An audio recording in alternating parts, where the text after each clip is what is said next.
The House of Representatives will consider a trio of government funding bills for 2025 this week as they weigh in on measures for funding the Departments of Homeland Security, Department of State, and Defense and Foreign Operations. Now, President Biden has already threatened to veto the measures.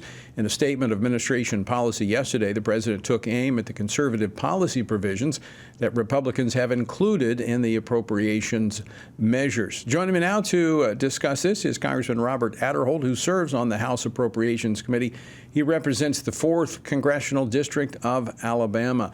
Congressman Aderholt, welcome back to the program.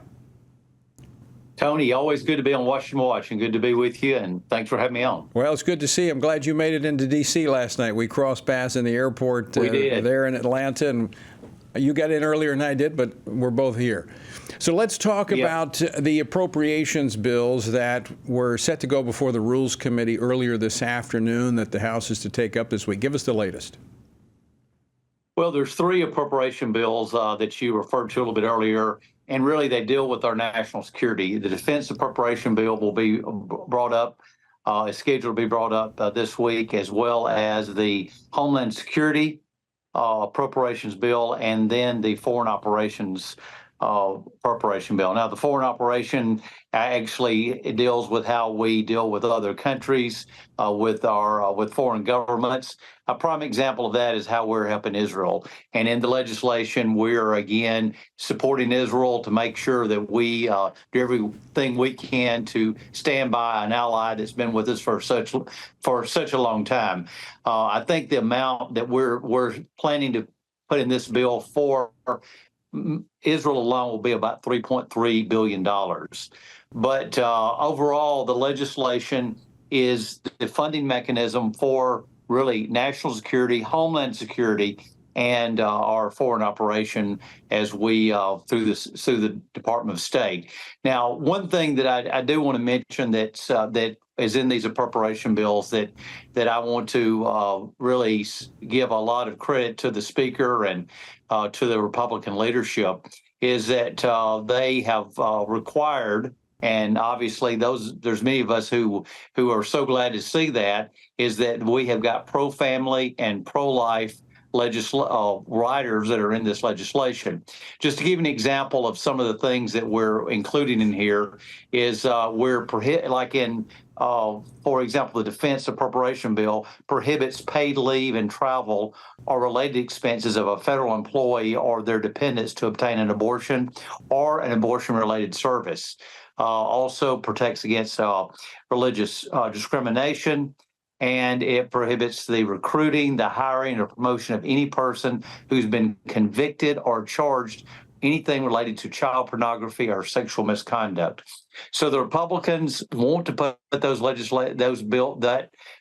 in there to make sure that the money that we send to the Department of Defense or we send to Homeland Security is going to make sure that we have pro-family policies that are in there, or the money can't be spent. And I failed to mention in the introduction, you are also the chairman of the Values Action Team in the House, and so many of those riders there are a part of your work in advancing the values on Capitol Hill. So is that the reason that the administration, President Biden, announcing yesterday that if these 3 bills were to make their way through Congress, he would veto them? Well, obviously, this is a big part of it. I mean, he also disagrees with the funding amounts, but obviously, he does not want to see the amount that we're spending on defense. Probably would like to see more money spending on foreign governments. Obviously, we have to work with foreign governments, just like Israel and a lot of our friends and allies. We want to make sure that we do everything we can to help make sure that they are in good positions around the world, especially those that embrace democracy. But obviously, these pro-life riders, pro-family riders that are included in here is a big thing of why the Democrats won't be voting for these bills. And the president has said he will veto them. We will actually have to fight with this when we get with the Senate. The Senate will probably pass these bills. And then, as you know, Chuck Schumer is in charge of the Senate. These riders will not be included. These pro-life, pro-family riders will not be included over there. So when we go to conference, we'll have to fight for them just like we do every year. And it's always uphill battle. I don't want to paint this as a rosy picture, because so many times the Democrats will have a stronger hand, especially with Biden in the White House. So it's going to be a battle, but we're going to fight and do everything we can to keep them in there if we go to conference. Well, and you fought to the end in this last year's appropriation, refusing to support the appropriations bills without these riders. And being a leader in the Appropriations Committee, that's a pretty bold stand. Talk for a moment. Go ahead. Well, I was just going to say, yeah, a lot of my colleagues on the Appropriations Committee and everything was probably none too happy, but there were some things in that appropriation bill, not only the riders that were stripped out, but also the earmarks that were included. And I, was just very disconcerting, and I had to vote no. But I'm always trying to vote yes on these legislation, because I want them to be pro-family and pro-life. We need some help. We need some help in the Senate to have the same approach in the Senate, and then maybe we can get this, onto the president's desk, a good president, and we can actually see it come into law. Talk about the funding for the Homeland Security and the resistance from Democrats. What's going on there? Well, obviously, Homeland Security deals with the border, and we are actually doing a lot to try to increase funding for the border. Ultimately, as you know, the president really controls, at the end of the day, what happens on the border. And that's why it's so important that we get somebody else in the White House like Donald Trump who's going to make this priority. But there are $600 million that is included for the construction of the southern border wall. As you know, Trump was very supportive of that, but the Biden administration has not been. But we want to include $600 million. I know that's not going to build the entire wall, but at least we're working toward that. And I think that's something that most Americans support.